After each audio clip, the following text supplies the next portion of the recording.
insyaallah kita akan membahas pertanyaan masih seputar wudu. Ini ada pertanyaan dari teman-teman tentang bagaimana hukumnya wudu di kamar mandi atau wudu di toilet. Karena tidak semua orang punya ruangan khusus untuk wudu. Dan memang anehnya kita ini ya. Kita ini kalau bangun rumah ada ruangan untuk mandi, ada ruangan untuk masak, ada ruangan untuk tidur, ada ruangan untuk ngopi. Tapi untuk ibadah yang paling penting sholat, musola enggak ada. Kemudian fasilitas untuk sholat, wudu juga tidak disediakan khusus. Ini kita kelemahannya.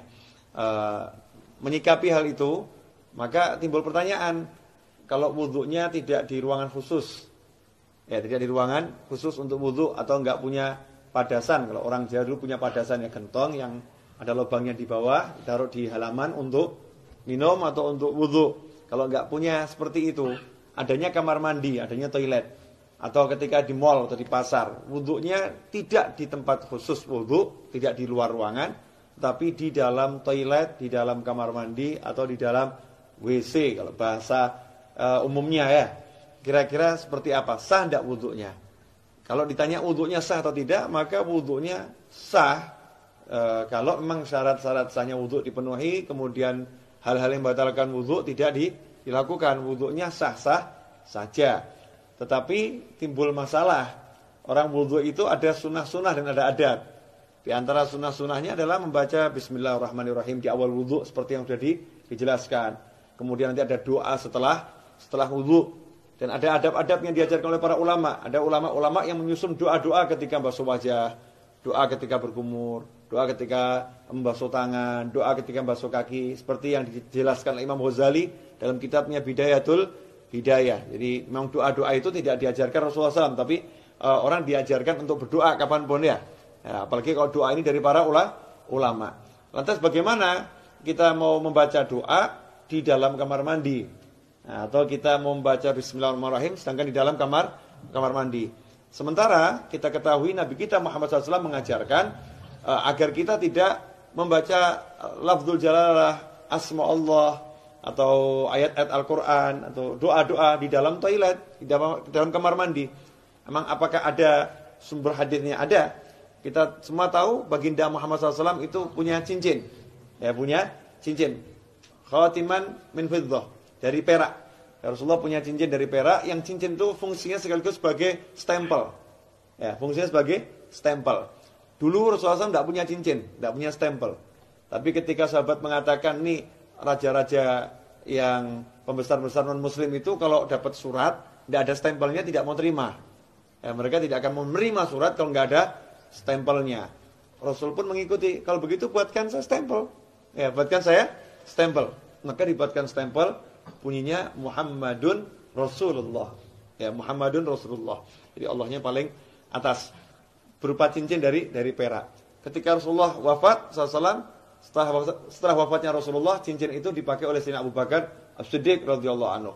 Setelah wafatnya Sayyidina Abu Bakar dipakai oleh Sayyidina Umar ibn Khattab. Kemudian dipakai oleh Sayyidina Utsman bin Affan radhiyallahu anhu. Nah, ketika dipakai Sayyidina Utsman, cincin itu jatuh ke Bir Aris. Ya, sumur Aris. Ya, kemudian tidak ditemukan lagi. Nah, apa dasarnya? Ketika Rasulullah masuk ke khala, ke tempat buang hajat, Rasulullah selalu melepas cincinnya. Jadi ketika masuk ke tempat buang hajat, Rasulullah SAW selalu melepas cincinnya. Karena di cincinnya itu ada tulisan Muhammadun Rasulullah. Kalau membawa tulisan aja tidak dianjurkan, apalagi mengucapkannya. Ya, membawanya aja tidak dianjurkan, apalagi mengucapkannya. Berdasarkan hadis tersebut, bagaimana diriwayatkan oleh Imam Al-Hakim, ya, dalam kitabnya Al-Mustadrak Al-Sahihain. Di situ beliau menyatakan, anna Rasulullah labisa khatiman naqsuhu Muhammadur Rasulullah. Fakana idza dakhala al-khala wada'ahu. Kata Al-Hakim dalam kitab Al-Mustadrak, Az-Zuhri menyebutkan bahwasanya Rasulullah SAW punya cincin yang tulisannya adalah Muhammadun Rasulullah. Idza dakhala al-khala wada'ahu. Kalau masuk ke khala, ke toilet, Rasulullah SAW selalu melepaskan cincinnya tersebut. Hadits ini sahih menurut syarat Imam Bukhari dan Muslim, tapi tidak dicantumkan dalam kitab hadis Bukhari maupun Muslim. Maka ditulis oleh Al-Hakim dalam kitabnya Al-Mustadrak yang disusulkan, ya hadis-hadis yang diusulkan. Sebetulnya menurut Bukhari dan Muslim sahih, tetapi belum atau tidak dicantumkan dalam kitab Bukhari maupun kitab Muslim. Nah, hadis ini menunjukkan memang kalau masuk kamar mandi jangan bawa tulisan yang mengandung nama Allah atau nama Rasulullah Shallallahu Alaihi Wasallam. Dari sini ulama kemudian mengambil kesimpulan kalau membawa tulisan nggak boleh, apalagi membacanya. Bukan haram ya, tidak boleh dalam arti tidak beradab atau kurang sopan. Karena itu seyukianya jangan berwudu di toilet, seyukianya.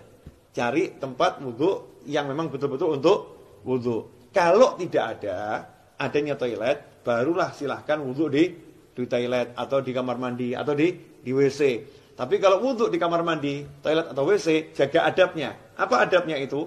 Ya satu, jangan membaca asma Allah. Cukup dibaca di dalam hati. Lantas bagaimana dengan doa setelah wudu? Ya doanya dibaca di luar kamar mandi. Jadi selesai wudu langsung keluar baca doa setelah wudu. Atau bismillahnya dibaca di luar dulu. Bismillahirrahmanirrahim, masuk langsung wudu juga. Nah, dengan begitu maka sunnahnya tidak hilang. Tetap bisa melaksanakan sunnah-sunnah yang dianjarkan oleh Nabi Muhammad sallallahu alaihi wasallam. Insyaallah sedikit ini barokah dan jangan kemudian jadi jalan justru. Oh berarti wudu di toilet gak apa-apa. Oke deh, kita wudunya di toilet aja ya. Jangan seperti itu. Usahakan wudu di luar toilet agar bisa melaksanakan banyak sunnah. Kalau memang terpaksa baru berwudu di toilet. Wal afu minkum. Wassalamualaikum warahmatullahi wabarakatuh.